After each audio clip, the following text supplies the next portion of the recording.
What's good, YouTube? This is another car vlog, and we're gonna get right into this question. She didn't give me permission to use her name, so she will be anonymous. Anonymous writes, "Hey Kev, I had a guy admit to me that he's really bad at communicating after 3 weeks of not texting me." He admitted it, huh? I'm sure you figured it out by then.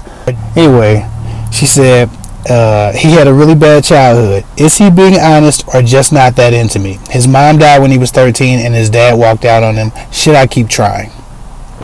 I want to start out by saying, we need to stop punishing ourselves for the experience of others. While empathy and sympathy are important, when you're dating a man, you're trying to find a whole person. You're trying to find someone equipped to offer you a healthy relationship. Okay, I can't stand, and no offense to you, but I get this all the time, every day. I can't stand when a woman meets a guy who's had a really traumatic past or a shitty past or some just negative experience. She thinks she's going to come into his life and somehow or another she should suffer because he had a bad childhood or he had negative experiences or he has a traumatic history. So she allows him to put her through trauma because she's trying to understand him. Listen, if you're dating a man, you're dating a person who's supposed to add to your life, not take away from your life. Okay, not stress you out, not cause trauma in your life so that you have as fucked up a history as they have after being around them. Okay, I don't really care what happened to his mom or his dad, to be quite honest, and you shouldn't either. When you're dating, you're supposed to be dating for you, what's best for you, not picking up a bunch of broken birds trying to figure out how to come into their life and save the day. Okay, so women, I know y'all nurturers, but y'all gotta stop trying to nurse these men back into wholeness. If a guy's not whole, he needs to go do what he has to do to get whole. He needs to go do what he has to do to self-improve, to self-master, to self-love, to get help, some therapy, or whatever he needs. But yeah, it's not y'all job to come into a man's life and understand him and therefore take shit from him because he's been through stuff. I've heard that too many times, like a woman will be like, "Oh man, well, his dad never loved him. He doesn't know his dad, and he's really hurt by that." I've never met my father. We know who he is. My mama wasn't out there like that, but I've never met him. I've never seen his face. I've never mistreated a woman because my father wasn't shit. That hasn't happened. Right? It's not her responsibility to incur any damage for my experience as a child.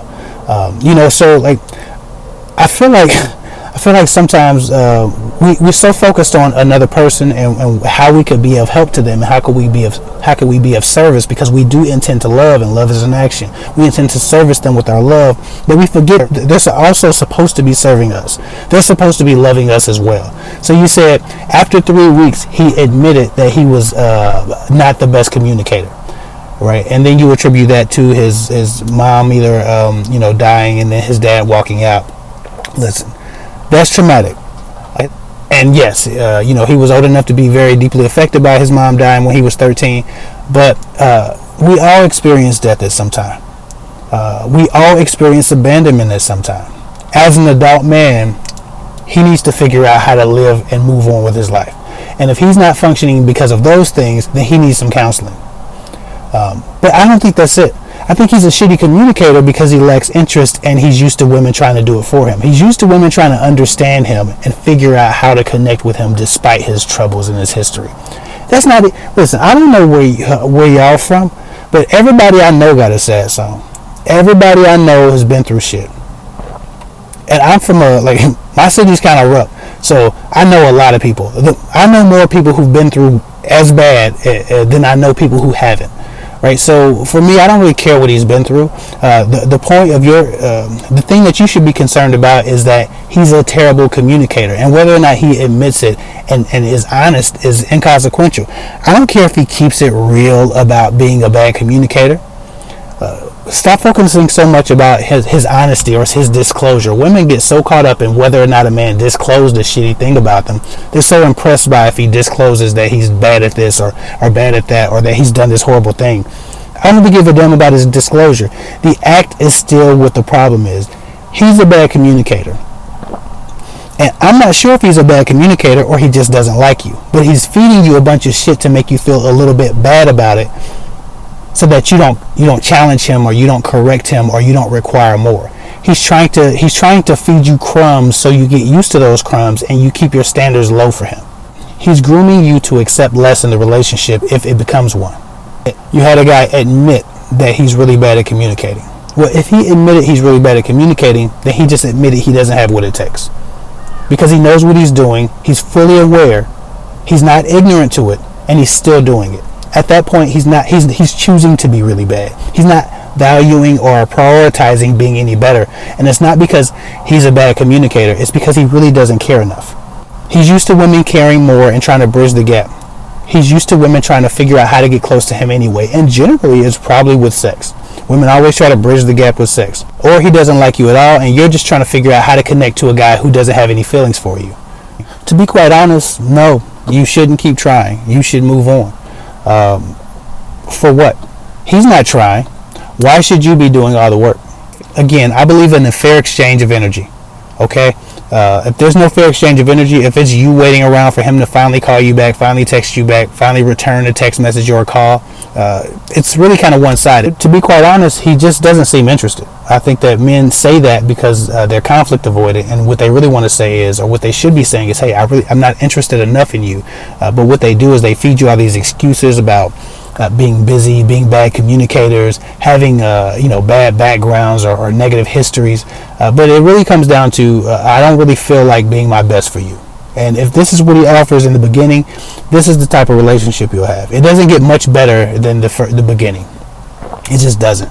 If a man ever uses the fact that he had a really bad childhood to mistreat you or to neglect you, then that's a permanent fixture in his relationship. That's not your problem.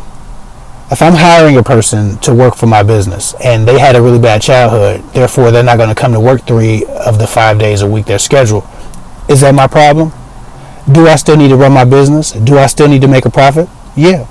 Can I prioritize their experience and their pain and their trauma and their lackadaisical effort above the success of my business and my pockets and my bank account? No. Right? Neither can you prioritize his history and his trauma and whatever bullshit he fed you about why he's not communicating above your own mental and emotional health and your own mental and emotional well-being. You have no business even considering his childhood when you're trying to figure out why he's treating you like shit. It starts and stops at he's treating you like shit. The only time that you need to involve yourself in trying to figure out how to heal a person is when you're already married to him and you've committed.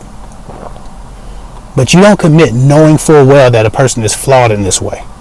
So, I think you should absolutely quit trying. Not only quit trying, but you need to cut him off. He's not offering you anything of value. He has nothing to offer you of value. And this looks like it's going to be one of those relationships where you're constantly trying to earn his trust, constantly trying to earn your place in his life. And he's just the receiver of love and not necessarily a giver of love.